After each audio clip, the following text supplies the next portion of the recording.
History has room for genuine mysteries, and the early Middle Ages can feel especially murky.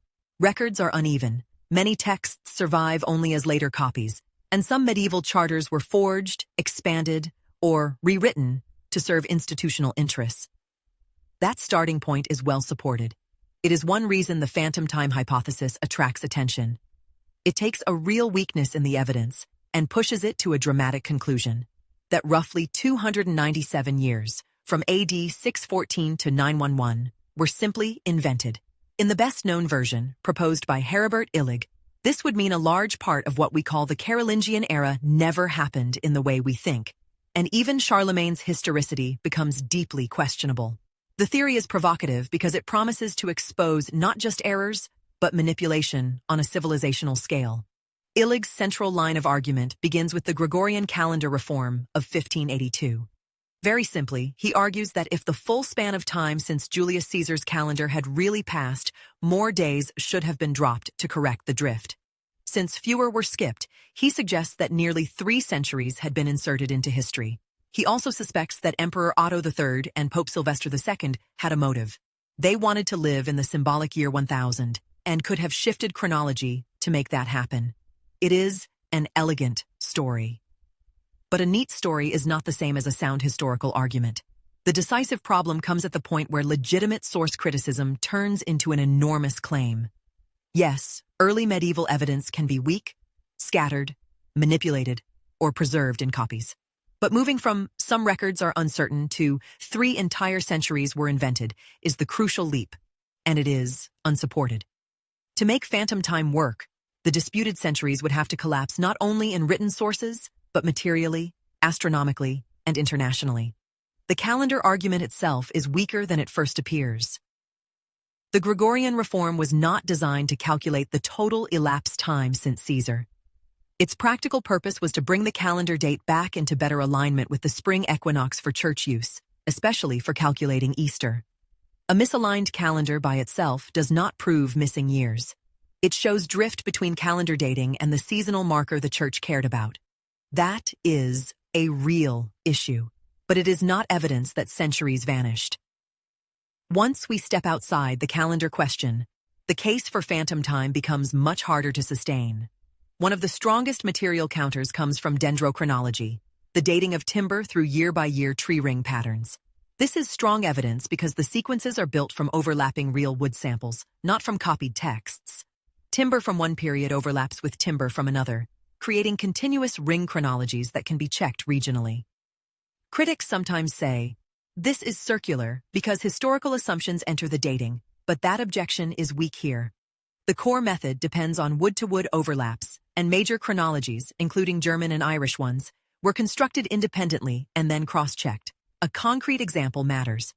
At Münster Monastery in Switzerland, a preserved beam has been dendro-dated to 775 or 776, right inside the allegedly phantom period. That is not just a date floating in isolation. Archaeological findings and newer mortar studies support Carolingian building phases there as well. If nearly 3 centuries were fabricated, then material evidence like this would also have to be displaced in a coherent way across multiple methods. That is a much larger challenge than pointing to uncertain documents. Manuscripts also matter, not just as carriers of text, but as physical objects with styles, scripts, pigments, and sometimes explicit dates.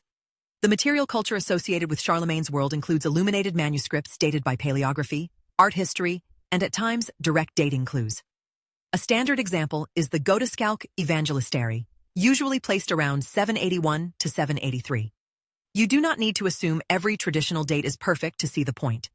There is a visible manuscript culture linked to the Carolingian court, and it sits within broader developments in script and art rather than appearing as a late fantasy dropped into the record all at once.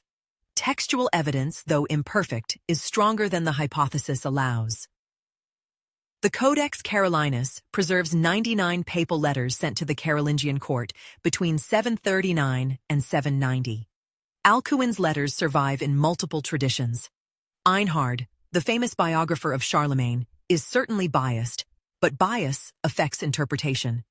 It does not automatically mean the subject never existed. Historians work with partisan sources all the time. The question is whether independent lines of evidence converge. And here they do more than phantom time can comfortably explain away. Coins are another important line. Numismatic evidence records rulers' names, imagery, standards, and circulation. Across the transition from Merovingian to Carolingian power, monetary continuities and reforms are observable. Coins are especially useful because they are not just stories copied by scribes.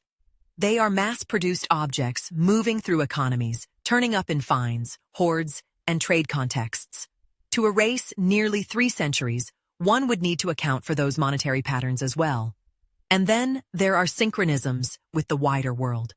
A famous example is the Alfa dinar from England, modeled on Islamic gold coins of the 8th century. That matters because it ties European chronology to material contact with the Islamic world. The more such connections exist, the less plausible it becomes that Latin Europe simply inserted centuries into its own timeline without producing severe contradictions elsewhere. This is where the broadest counter-argument becomes the strongest. A fabricated 297-year gap would have to align not only inside Latin Christian Europe, but also with Byzantine, Islamic, Anglo-Saxon, East Asian, astronomical, trade, script, and building chronologies. That is not logically impossible, but historically it is extremely improbable. Astronomy makes the challenge sharper still. Reports of eclipses can be checked against modern celestial calculations, including data used by NASA. Individual ancient or medieval reports can be vague or ambiguous, and that should be admitted. Not every eclipse note is a perfect timestamp. But when multiple reported events, including solar eclipses associated with around 810, line up with modern calculations, they create hard chronological checkpoints. To preserve phantom time, these matches would also need to be explained away across independent traditions. External chronologies are especially valuable because they are not copies of one Latin European narrative.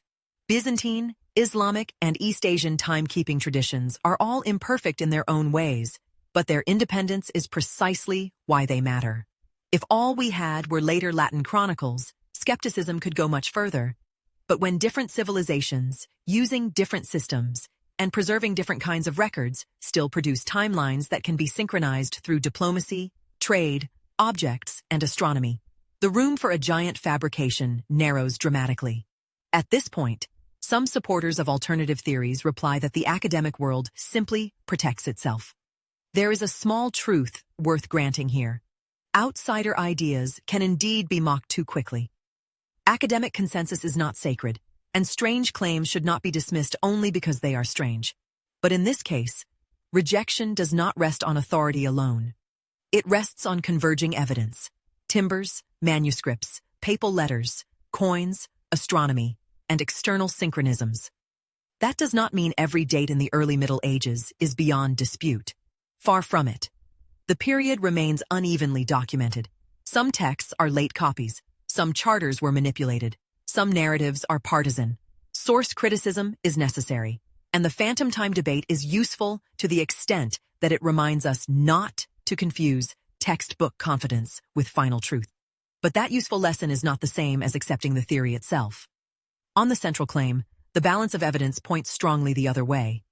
The large phantom time hypothesis is very probably false.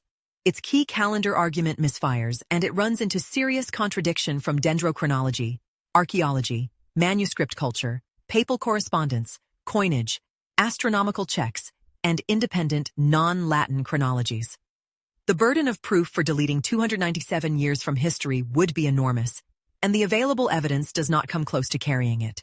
So the real story is less sensational, but more instructive. The early Middle Ages are not an empty invention. They are a difficult historical landscape, where confidence comes not from one perfect source, but from many imperfect sources tested against each other. Robust history depends on multiple independent checks, not certainty from a single chronicle, institution, or textbook. If you enjoyed this, please subscribe, enable notifications, and suggest the next topic in the comments.